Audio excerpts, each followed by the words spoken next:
This is the Ruckus and The Menace Sports Podcast. Oh no! We suck again! I'm getting confused. What game are you calling? I'm calling both games. It is caught by Kelsey! Touchdown! Kansas City! I need 3 of those things, baby. We ain't done yet.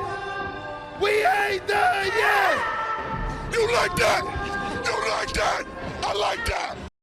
Hello, ladies and gentlemen. Welcome to the Ruckus and The Menace Sports Podcast, episode number 133. I am Ruckus, always causing a ruckus. And I'm Spencer the Menace. And on this episode, we will talk about our transaction log, our good, bad, and ugly, also known as the GPU, the high heat, where we talk about what the hell happened during the championship series between the NFC and AFC. And then we'll talk about our color commentary, which is themed under grading the hires of coaches. And then after that, we will talk about our stud and dud of the week. But before we do that, Spinus, how are we doing? We're doing good. I mean, yeah, yesterday was a little rough, but it is what it is. But we have a couple of things in the transaction log to start out. Ohio State wins the national championship over the Fighting Irish of Notre Dame. American Madison Keys wins the Women's Australian Open, taking down the number 1 overall seed. And then Yannick Sinner wins the Men's Open. And we have a couple of notable announcements. In 2 weeks will be the closing of the Madden runs. So Super Bear Run. No! The Bears. Sorry. Not sorry. It will be closing on February 6th. And the New Era and Old DC run will close on February 7th. All of these will be the weekend, the couple days leading up to the Super Bowl. We will have, I think this week is kind of our predictor, because the Pro Bowl games are next week.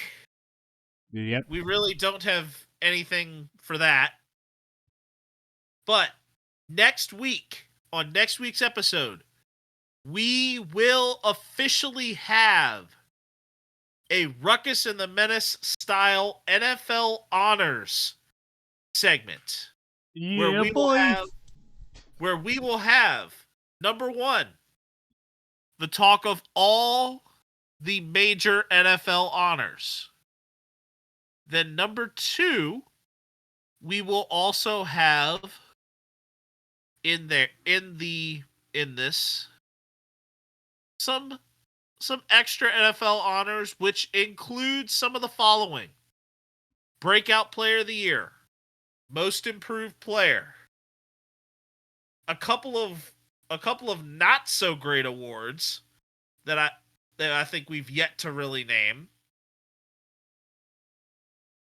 But overall, I think we're gonna have a fun time with it. That is going to be our high heat next week. And then we will also kind of have to eventually talk about the All-Star, really NBA All-Star weekend, which maybe more so talking just, the standard 3-point contest type ordeals, because the slam dunk contest is basically partially what is going to end up being the Mac McClung show, because he's going to be coming back. But all that aside, we now will get into the Eastwood segment, the tumbleweed rolling, and the good, the bad, and the ugly.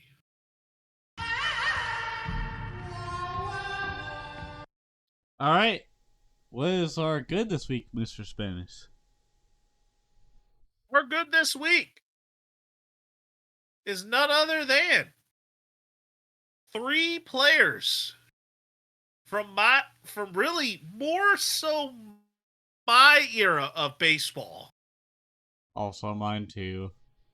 Well, I also was, with me also being a little bit older. I was 11 when Ichiro came in. CC Sabathia, Billy Wagner was pitching a little before, but I know you were at least around for some of their Ichiro premier and years. Sabathia. Yeah, I was there for Ichiro and Sabathia. Billy Wagner Yeah. was kind of like a pipe dream, but we didn't really talk about him. Yeah. But all of them have been selected to go to Cooperstown. Ichiro just missed unanimous by one vote, and the name of the ballot still never came out. I figure it would probably have been you, Dan Lebitard. No, I don't think. No, I'm just kidding. Oh, I would have said that I was just trying to see if I could bust on mess with Dan Lebitard at this point. But at the same time, I think all three of them rightfully earned their way for different reasons. And for me, the one that I really enjoy the most out of the three was definitely Ichiro. Because his rookie season was the year that the Mariners won 116 games. And that was without Griffey, because Griffey was already in Cincinnati.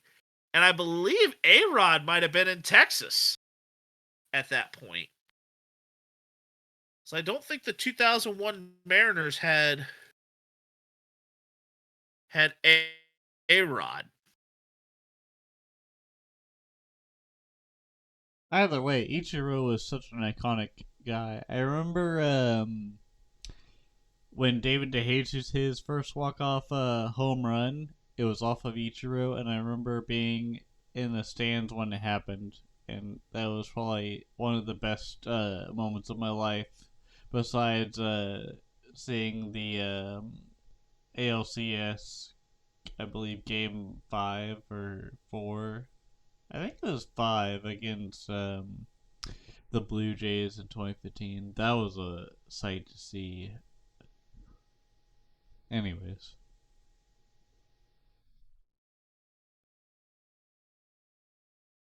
What's a bad this week? Double check the roster here. Oh, okay. I didn't know if you were still there, to be honest. Yeah. Okay, so that was definitely right. Yeah. No, I was confirming the statement of the 2001 Mariners did not have A-Rod. The bad this week. And yes, I got to make fun of Big D. As they continue to end up choosing to be a walking accident waiting to happen. As they chose to that the new Cowboys coaching staff has chosen to let Mike Zimmer walk. And who do they replace him with? Matt Eberflus, who was just fired in November or early December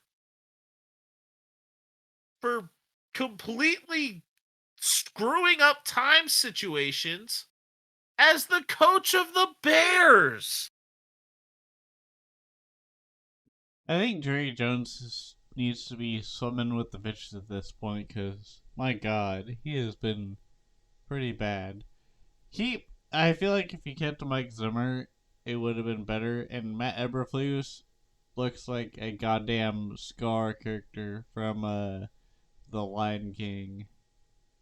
Like, what the hell are you doing? He's not a bear, he's a freaking lion. I think by the time his final days at the in the Bears, he looked homeless. So Matt Eber homeless? That wasn't a head coach. No, that wasn't a head coach leading the Bears. That was a hobo.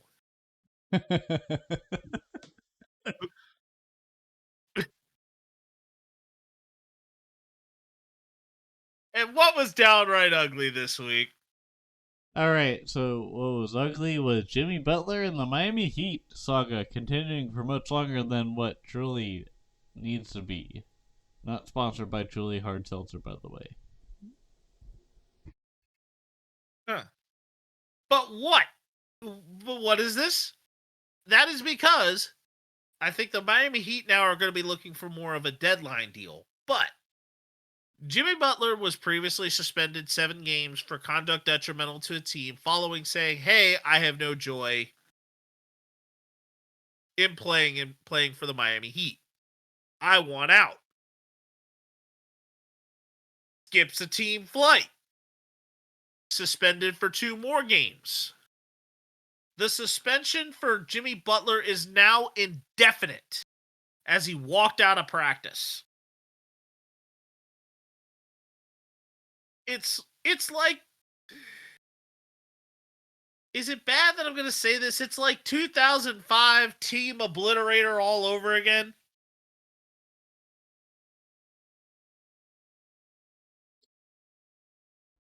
I really don't know how to feel about that.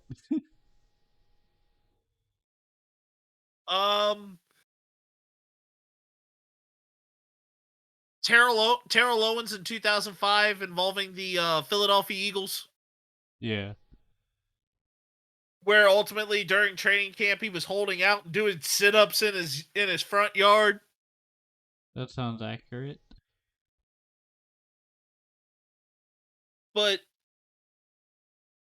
yes, I know the disgraced Skip Bayless had an acronym for, of course, how Terrell Owens would call himself TO. And the 2 words were Team Obliterator. That if you had Terrell Owens on your team was going to get obliterated. The concept of team was being obliterated.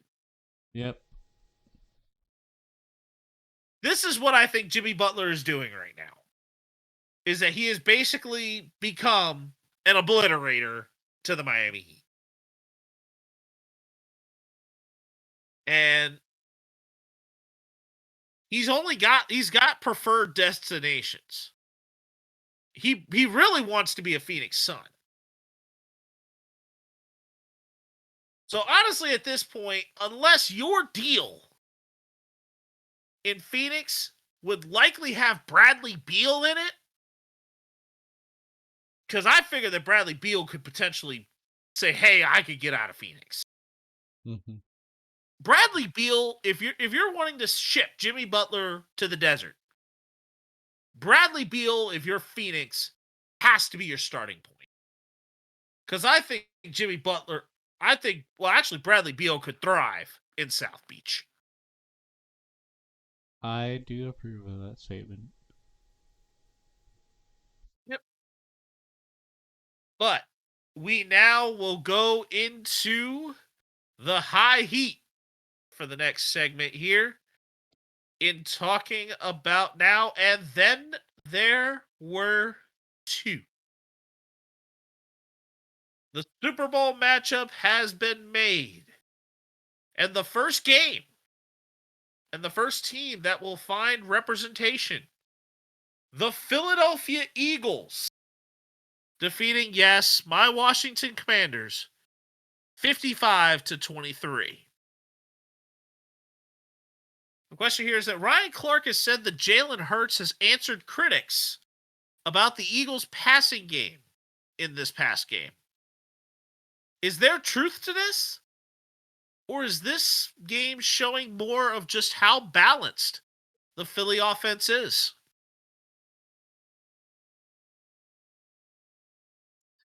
Um, I feel like it's more of a balance, but at the same time, it's more of a just realizing what there actually is. Like, I guess, but just who did it better, I guess. Okay. I think Philadelphia Eagle fantasy football fans. I think fantasy football fans are just getting their britches all in a twist because Saquon Barkley comes to Philadelphia, and all of a sudden now the Eagles are running the ball extremely effectively, and anyone who decided to draft A.J. Brown or Devontae Smith or Dallas Goedert feels like they just got a short end of a stick. Because Jalen Hurts and Saquon Barkley are running the football, controlling the clock, which means the wide receivers are not getting the ball. But what I think is going on here is that is there a philosophy change to the Eagles' offense? Absolutely. And I think this shift has kind of come along with this season really being the year of the running back. And yeah, the Eagles, yes, they did dog us. They did dog us. As a Commanders fan, yes, I think the Eagles did play very complimentary football, and I have very good respect to say that, yeah, that Eagles defense is number one in the league for a reason. I respect that Howie Roseman, as far as a front office, even though the Commanders transformed their entire team in one off season, I feel like Howie Roseman has basically turned this team into he's a genius. He's one of those front office geniuses.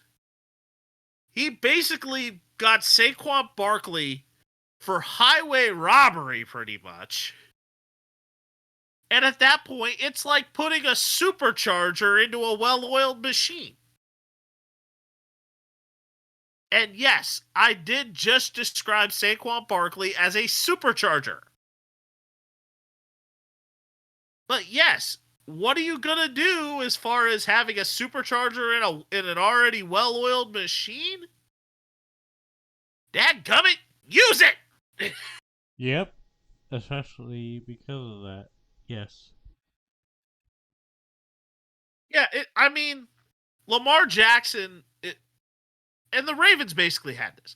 It's like Lamar Jackson's the supercharger, but yeah, you also had Derrick Henry, who really was also a diesel engine. And for a good amount of the season, Baltimore did it effectively. But yeah, Saquon Barkley is basically a supercharger. Like, this is a supercharger. You're putting a supercharger into a well-oiled offensive machine with an offensive line that can give Saquon Barkley just about any hole he wants. And he will find it, and he will speed through it, coming through so fast that, and getting to the third level where you will have no chance to stop him. That is the effectiveness of what Saquon Barkley has been season long. Simple.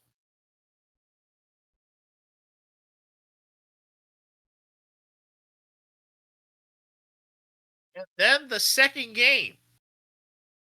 Actually, let's question the eliminated here.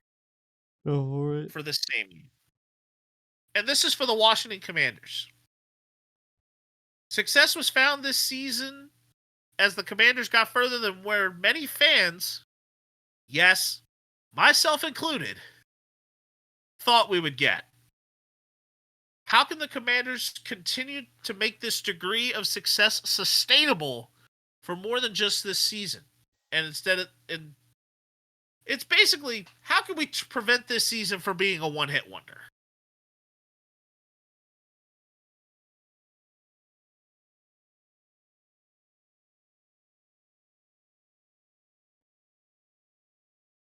Sure, you got answers here, Ruckus. The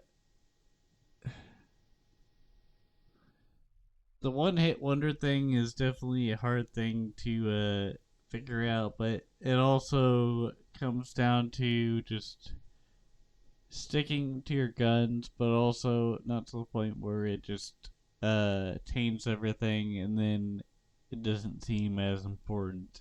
You had to go to your strengths first, but also realize what's going on with that first, because that first could be um, Tyree kill and his greatness, and then later on you're like, okay, what's this worth versus the future, and then the future comes in and it's like a weird experiment, and then you go on from Tyreek, and now here you are with the new stuff, and it's going great. Does that explain that, or? You're explaining it from Chiefs terms. Yep.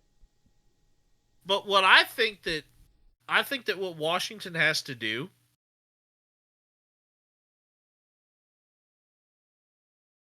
whatever formula worked,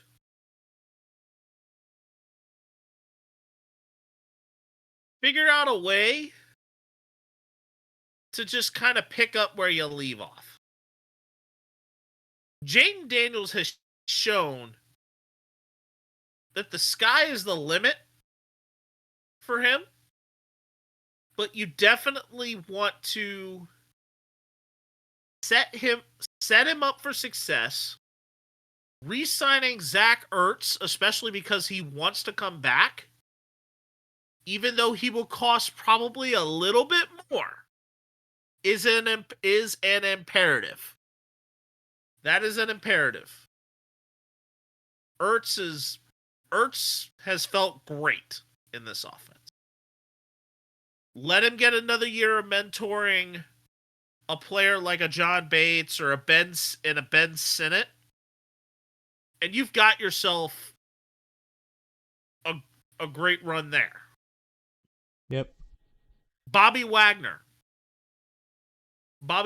if he wants to go another year and he wants to stay in DC, look into that. I think that Bobby Wagner would be an excellent continuation of this. Let him continue to have his locker be right next to Jaden Daniels and help continue to shape him. You have the core now. Now you have a core currently really set up with Luvu and Daniels. Luvu a little older, and on a shorter deal. But Luvu is kind of one of those defensive core pieces. You've got the core. You got the cores. Continue to build around and complement your core. Continue to work different pieces in. I'd say get another big corner to move Sanders still to the slot. Get another big that can possess the ball well.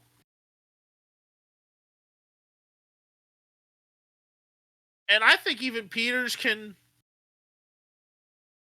And I think if worse comes to worse, if you need to trade somebody, like let somebody go for assets, just so you don't overspend, do it. Yep. I think that Peters is showing himself to be a very good GM. He's done a great job with what come along. They've brought in good guys, and not very many of them have actually gotten into the interview process in this coaching carousel. So you've got pretty much the coaching staff's back. The coaching staff is returning. So it's just you've got the foundation. continue to find ways to build on it, and be effective. Yep. And now to our AFC representatives. It is once again the Kansas City Chiefs. Ho hum. I'm not gonna As add they much hate defeat to that. Let's go. as they defeat the Bills 32-29. And I'm just saying ho hum simply because here we go again.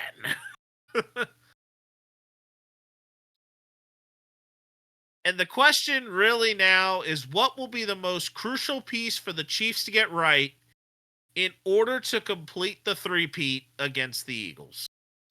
Mistake-free football, but also when it comes to the Eagles, you just gotta be ready for their offense when it comes to the defensive side of the ball, which is what was their strength. But also, the problem with the first time was at State Farm Stadium, as we all know, and if you don't know now, the turf that they were using, or field they were using, that gets sunlight from the atmosphere above it. They have like a floatable thing that goes from outside into the outside to the inside. Yeah, there was retractable. I think it was a retractable roof in Arizona or something like that. And the main reason why the Eagles bitched about the Chiefs winning was because of the turf. The I guess situation that was going on with that turf is it wasn't great, and near halftime, a lot of the players actually replaced their cleats because of just how much debris was on them. But this time there shouldn't be as much on the rematch. Because you are in the perfect conditions in the Silverdome. Oh wait, no, that's the Superdome. Doesn't matter. We're in Nolans. That's why I said I had to pull the Hulk Hogan there. You're good. The Silverdome, the Superdome. I thought it was funny to say Nolans. It's all good. Yeah. Oh yeah, I was going for a different gag. But yes, I'm going to say that the most crucial piece for the Chiefs to get right is that, yeah, you definitely have to play a game that is absolutely perfect against the Eagles, simply because they will find ways to make you have to earn every single yard. You are not going to get the big 30 to 40 yard play unless you go and get it. I think the key is going to be probably eventually figure out a way to get the ball to Travis Kelce early and often. Because I think that is probably where, if there is a weakness that I would see, I don't think there's as many coverage linebackers, but I think they do a great job of rushing of doing a whole lot with 4 down linemen. So the coverage linebackers have to be okay, but I think it's the pressure. I think the most critical piece for the offensive line is definitely pass protection. I think pass protection is going to be critical. Because if you're making Mahomes run for his life every play, he becomes too much like Miss Frizzle at that point. He's taking chances, he's making mistakes, and he's getting messy.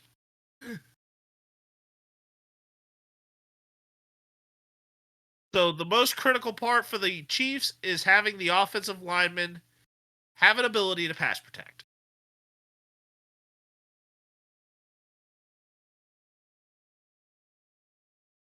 And then the question being the eliminated.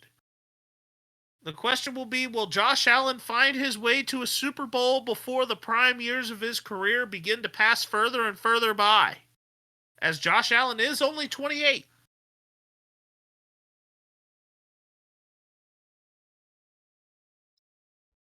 I honestly think that Josh Allen will find a way, but it's going to be extremely difficult, especially because of the length of it, how long it took to rebuild in a sense for their defense, but also their offense. But I think if they're going to try and beat Mahomes now, it had to be probably a year ago because of just the weapons that were at their disposal. But also, they let McDuffie go. They let Worthy go for 2 draft picks. They could have had them, but instead they decided to trade them off to the Chiefs. And that's where that kind of confuses me. It's like, do you really want to win, or are you just helping out the Chiefs to win more of these? Like, where do you draw the line? I think Josh Allen gets there.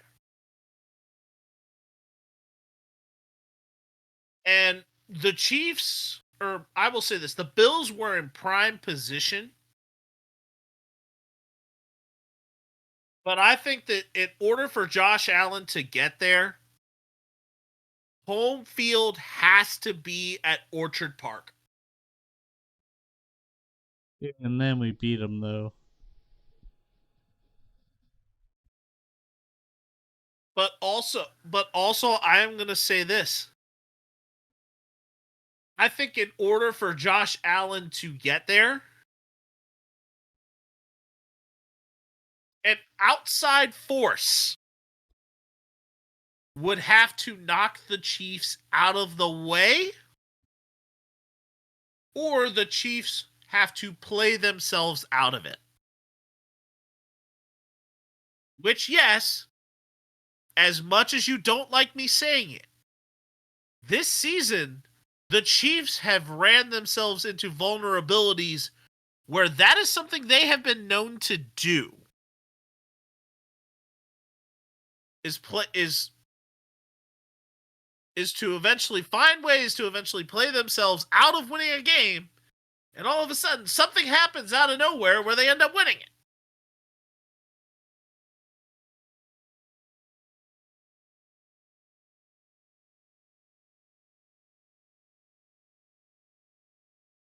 Yeah, I'm going to say it. I think the Chiefs had somebody on the Chiefs must have been carrying around a rabbit's foot at times. Yeah, I feel like that's a very long stretch there, but yeah, I see what you mean there too. Yeah, At the I same am time. saying that yes, the Chiefs have found ways to kind of play themselves. Like, it feels like they play themselves out of winning a game, and just when you think you have them beat, something happens. Something that completely leaves Jamar Chase with the personal foul penalty. Denver setting up for a field goal and has something misexecuted, and then the Chiefs were able to block it. A phantom roughing the passer, or a phantom unnecessary roughness penalty on a late slide where two Texans players collided into each other. A spot that was overruled from once. Yes, something out of nowhere that we didn't see, that was not shown to have happened, or was shown, or was visible there, but it was crucial that all of a sudden, just in a position where you think the Chiefs are out of it, somehow a break goes the other way. A break goes the other way. Anybody with Chiefs fatigue, just in spite of the greatness that is there and the ho-hum, ends up coming away disappointed.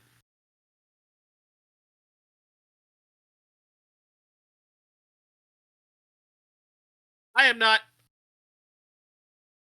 Yeah.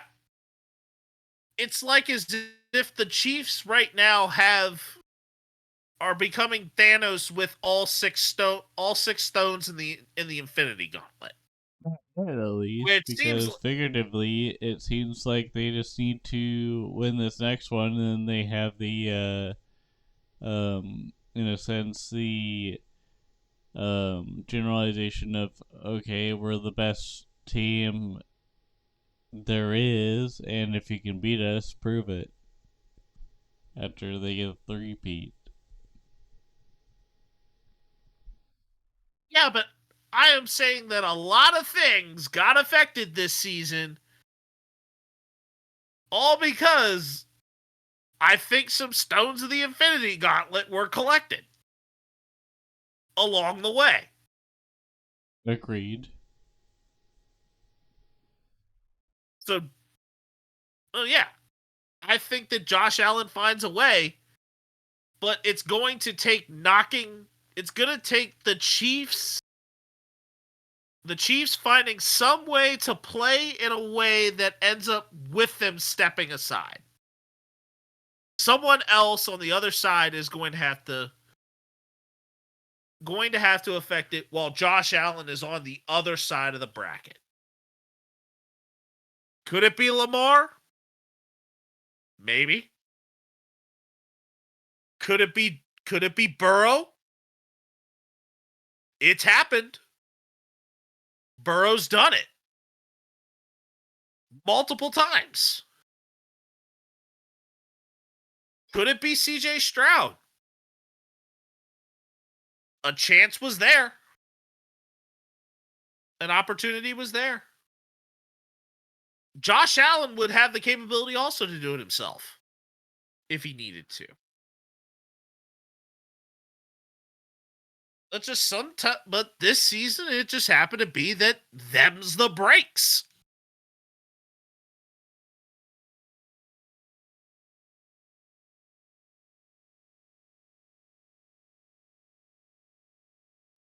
All right.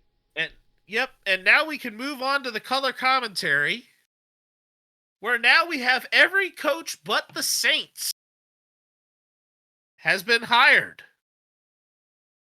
And we are going to grade the current hires as they sit. And we will start with the first one in the bunch. For the New England Patriots, Mike Vrabel.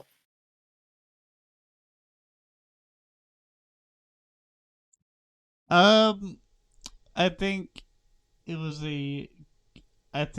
probably an A+ for the Patriots because of the fact that he is a former Patriot and he showed from experience with the Titans that he could lead the Patriots back to where they should have been with defense as far as their focus, but we'll see how it goes at the end of the day. On a surprise scale, this one is an F. Like Super F, like Mr. Crocker? Yes. Because this thing was absolutely not surprising at all. But if you actually want to consider the quality of the hire, I probably am going to give it a solid B. Because I don't think that this is going to be something that will happen overnight. This is not going to be an overnight 1 year and 1 year you're in Commander, like Washington Commanders out of nowhere rebuild. I think this one's going to take a little bit more growing pains in certain regards. It all will be in how Mike Vrabel is able to handle them and also be able to get that defense in a position to be able to handle the offensive growing pains, that will be where this is all about. In terms of capability with that, I give Vrabel a B. The next hire that we will talk about here is actually going to be the second one in chronological order, and that is the Bears going and hiring Ben Johnson, the offensive coordinator from the Detroit Lions. Ruckus, where do you see this one being? I think the whole account. We're talking about the Cowboys, right?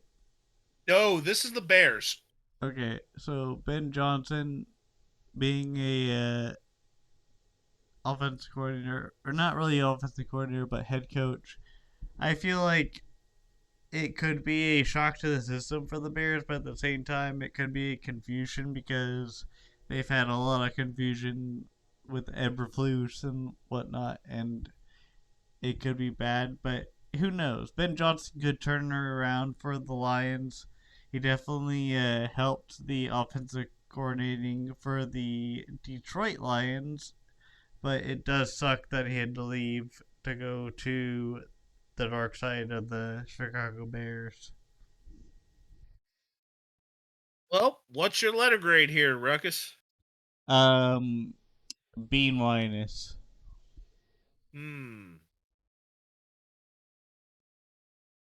Well, let's look at the positives here. You have an offensive coordinator who has shown time and time again offensive genius in terms of creativity and play calling and in terms of effectiveness of scheme. You have a quarterback. You have the core piece you need to be able to help orchestrate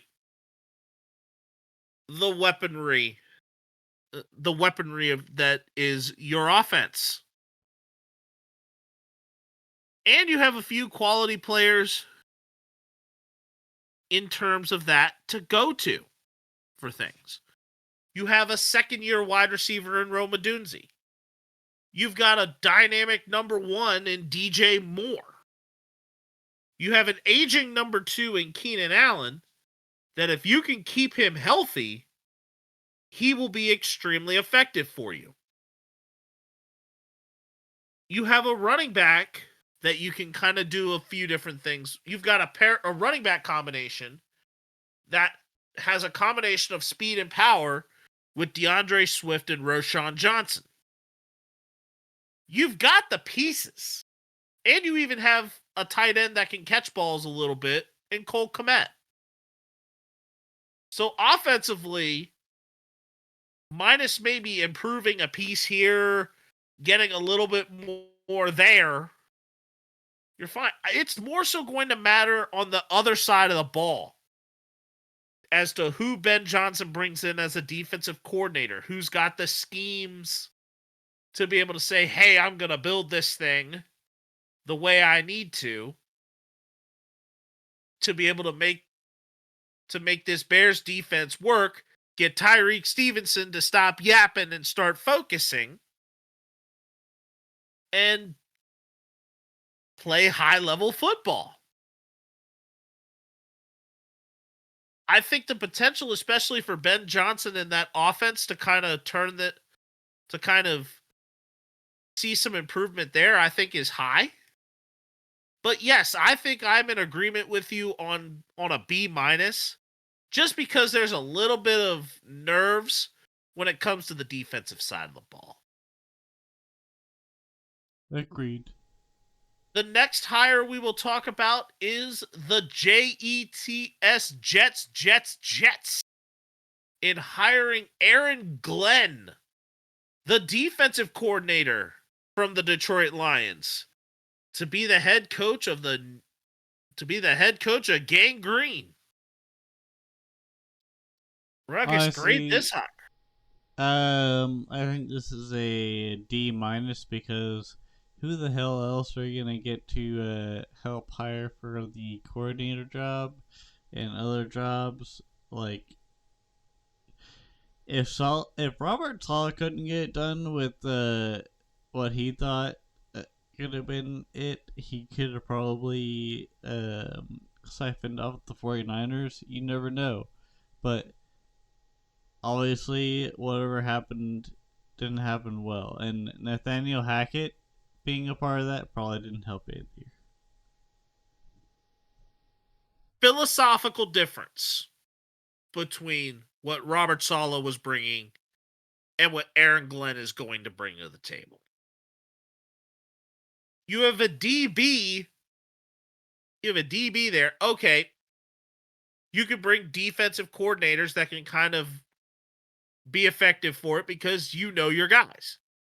You have an offensive coordinator stuff, and you basically have, yes, you could ship Aaron Rodgers off to release or retire. And at quarterback, your offensive coordinator is going to have a blank canvas to work with. This situation is much more attractive than what a lot of people would have really looked. And Aaron Glenn, I think, could be a good personification of what Dan Campbell's philosophy is and bring it to Gang Green. So yes, while you may be thinking D minus, I think for the Jets, Aaron Glenn coming there is an A minus. Yes, an A minus. Why? Because I think Aaron Glenn was just the right mind coach and philosophical coach that the Jets needed. This is a good hire.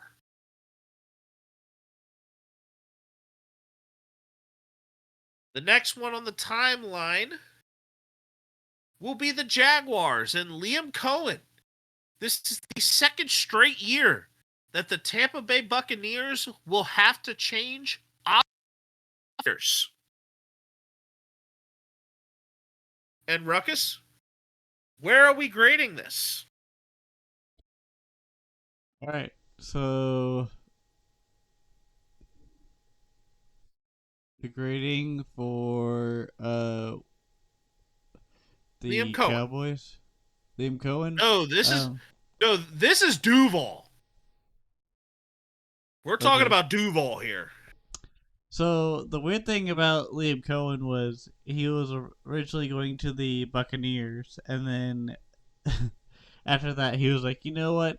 Instead of being great and sticking with my homies with the Buccaneers, I'm going to pull a Drake meme and decide to go to the Jaguars instead. So instead of Florida, he went with Florida for more money. And there you go with Liam Cohen. Jacksonville Jaguars. But what is your letter grade, Ruckus? That'll be a B plus. Let's say this, that I think this is going to be a much better look, especially in terms of the offense of what the Jaguars could bring to the table, than what people are going to think. And yes, this situation was very attractive. You have a quarterback that you have seen have some shortcomings, and you could build him back up. And you basically did a great job of picking up where Dave Canales left off with Baker Mayfield, and turned Baker Mayfield into what probably should have been a Pro Bowler.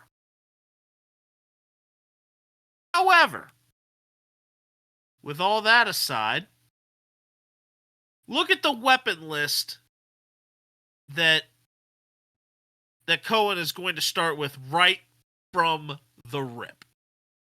Or at least the potential weapon. You have Trevor Lawrence at quarterback. Travis Etienne at running back along with Tank Bigsby. So you've got a good 2 running back combination, just like Rashad White and Bucky Irving. You got Christian Kirk and You have Christian Kirk. Brian Thomas Jr. is truly your number 1 wide receiver there. Evan Ingram at tight end. But yeah, go ahead. Sorry. Evan Ingram at tight end. Gabe Davis is a good 3rd wide receiver for you in the slot. And then also Brenton Strange is an effective 2nd tight end for you. That kind of maybe is a little bit more of the K-Dot in size. I think the fun part is going to be figuring out who Liam Cohen is going to bring with him on the defensive side of the ball and kind of those type of corrections. But offensively, oh man, this is a really good hire. I am in the A- range on this one as well for Liam Cohen. The next hire we will be talking about is the Las Vegas Raiders and Pete Carroll.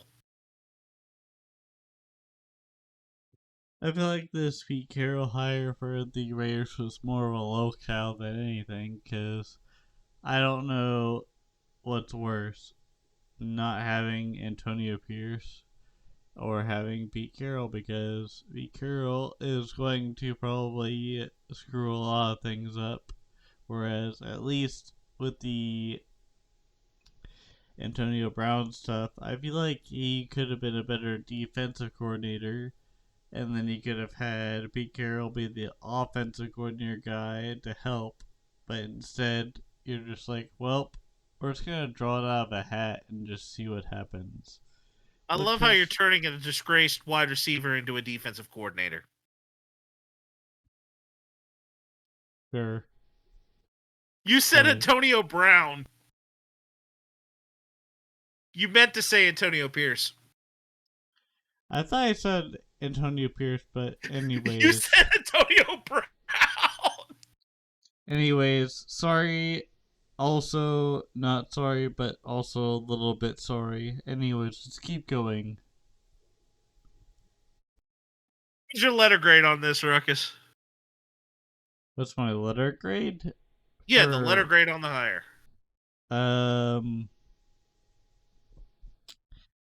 A plus. Oh, an A plus for Pete Carroll? Just kidding. D minus. Okay. So let's talk about this Raider situation here real quick. Okay. Look at what Pete Carroll is going to be getting going into this. Aiden O'Connell and a defense that may or may not stick.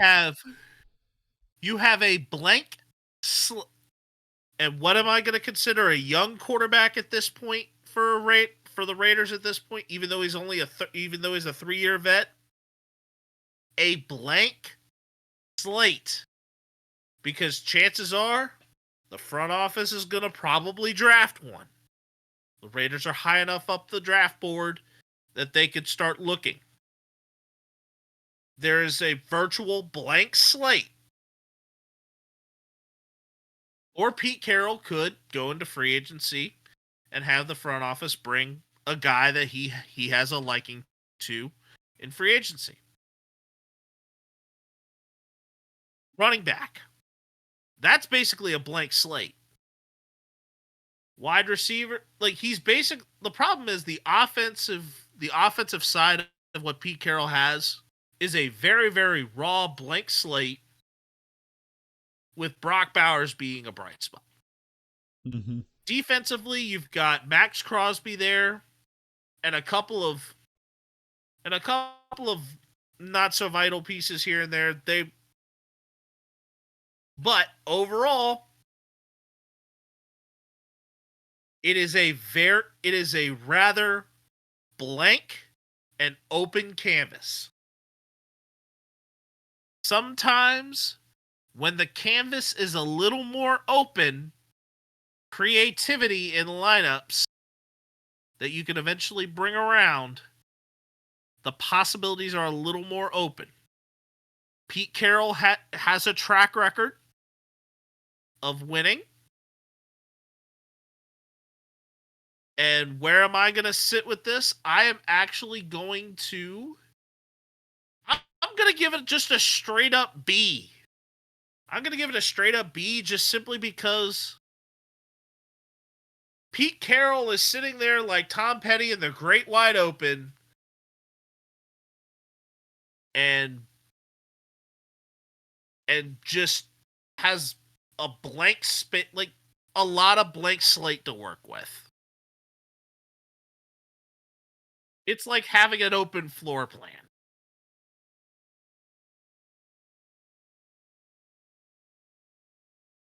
And last but not least, Marty Schottenheimer's son Brian has been hired as the Dallas Cowboys head coach. Boo. That's my one response to that is just straight up why.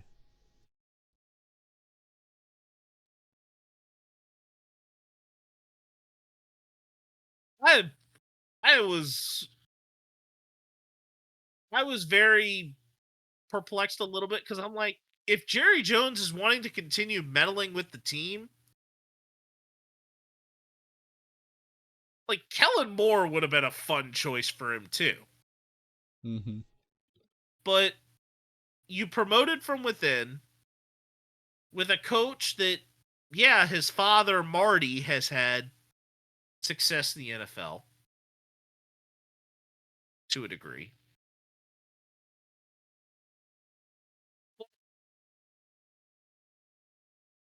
I am very worried about what Brian Schottenheimer is especially going to have on defense, especially because we talked about Matt Eberflus. You've got Micah I mean, you have pieces. You have Micah Parsons, you have DeRon Bland, you have Overshown showed a great job this season. DeMarcus Lawrence was good. You've got players, you still, even Trayvon Diggs. But then on the offensive side, you've got Dak Prescott, who Schottenheimer's worked with. CeeDee Lamb, Schottenheimer's worked with. They've developed running backs with Dowdle, Pollard, who's now finally gone to Tennessee. You have Jake Ferguson at tight end, Schoonmaker. Like, you've got guys.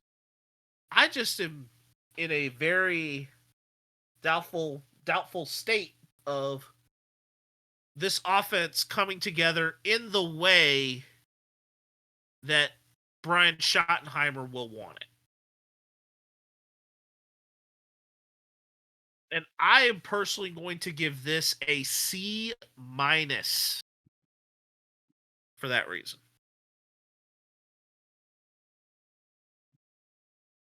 Where do you stand on that, Ruckus, letter-wise? For the Cowboys or Yeah, for the Cowboys. I think they stayed in an F minus, just in general. Wow, you are like I see hope in it, but I would like to not see as much. I think if anything, Jerry Jones is just about to pop the pimple that is his school. So there you go. All right, and now we will move on to our stud and dud of the week. All right. Ruckus.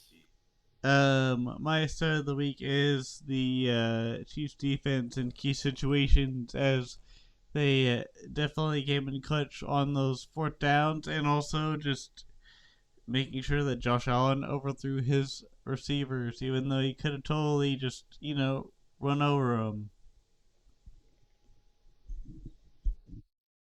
Venice.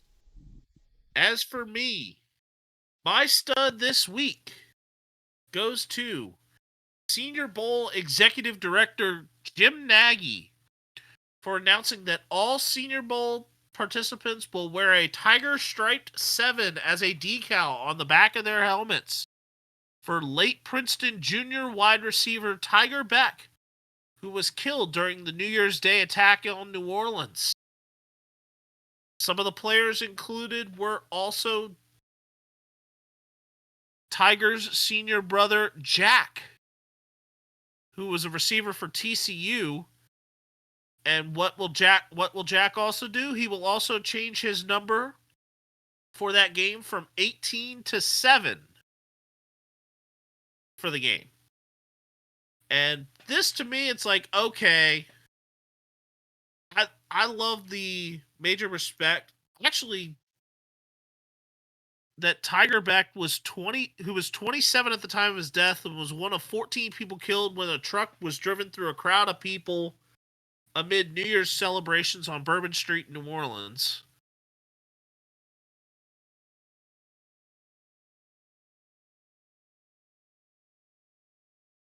And it's, yeah, so he was the older brother of Jack, of Jack, and just going to prepare to go through and compete in that. And some of the bigger names that are also competing in this Senior Bowl will be Jackson Dart, Dylan Gabriel, Jalen Milroe, Will Howard, and Riley Leonard. So a lot of like those notable CFP guys. So yes, they will be honoring former Tiger Beck, who was the older brother of a wide receiver, as a complete tribute all over the loss of a receiver's brother. Your dud of the week, Ruckus. Yep. Is the Raiders for not keeping Antonio Pierce as a defensive coordinator. I think instead of firing him as the head coach, they might as well make him the interim defensive coordinator, because I feel like that was the main core of the Raiders was our defense, and obviously they decided instead of Antonio Pierce, they're like, you know what, Pete Carroll sounds like a great fit, but I still don't know how to feel about it. But I'm also lulling on the inside because it's the Chiefs. They don't have to worry about that.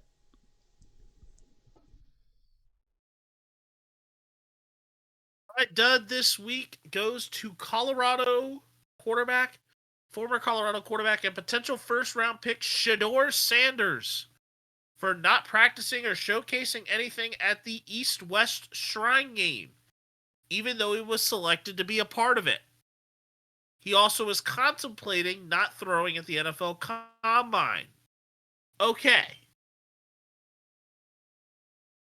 The not showcasing anything at the East-West Shrine game, it almost seems like this is an ego thing.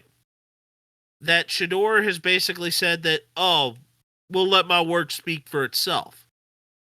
Now, the not throwing at the Combine, Jaden Daniels, yes, the quarterback for the Washington Commanders,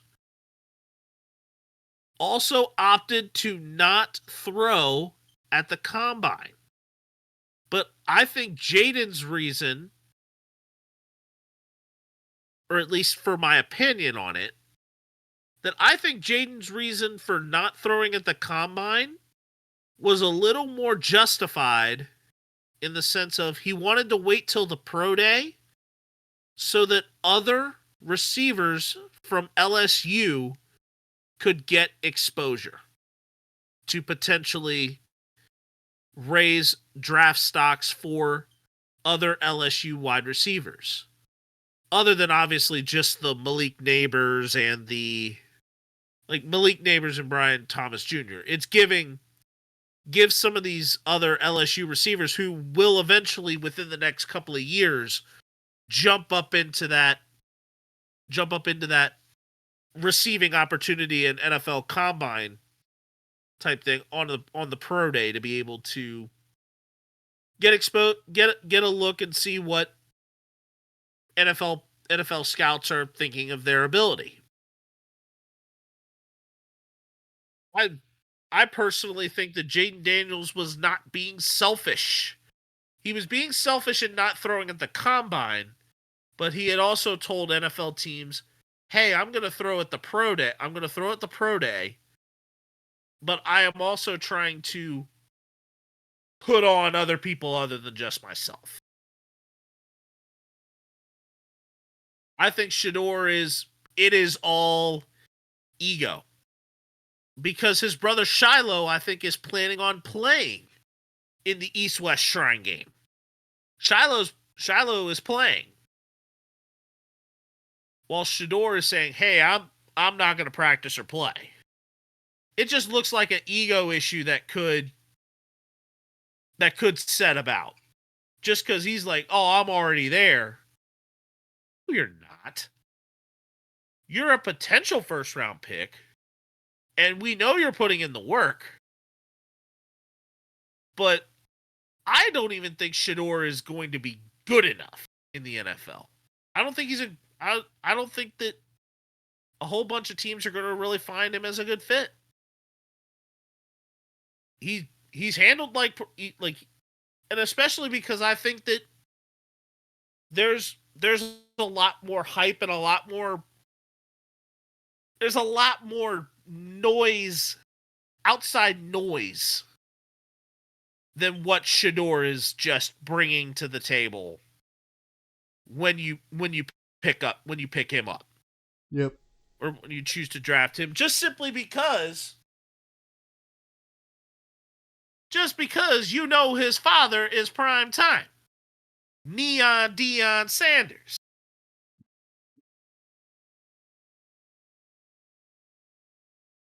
Ruckus, I am going to say go ahead and take us out. All right, ladies and gentlemen, thank you for listening to our episode of Ruckus and The Menace Sports Podcast, episode number 133. I'm a Ruckus, always calling Ruckus. I'm Spence the Menace. And we'll see you guys in the next episode. We'll see you guys later. Have a good one. Deuce.